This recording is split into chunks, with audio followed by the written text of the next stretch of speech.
Okey. Hari ni anak-anak Walid kena tunjukkan Walid apa yang telah set-set mu ni belajar. Kira tunjuk Walid benda hok Walid ajar selama ni. Faham? Okey. Anak murid yang pertama. Silakan datang. Anak murid ni dok kosong. Kira dia memang dok kosong lah. Kira belajar tu dia belajar betul-betul. Disiplin. Disiplin itu penting. Okey, next. Pelajar yang seterusnya. Tunjukkan bakat anda. Alright. Kena. Maknanya jalan ni kosong. Kira kena belajar lagi. Okey? Belajar lagi. Dia kena disiplin belajar ni. Okey. Bagi tangan. Okey.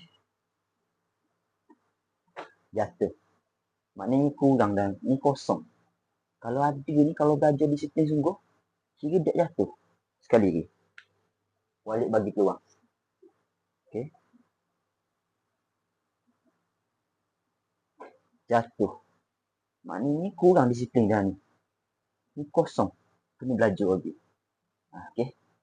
Rambuh kau macam mana? Okay, next.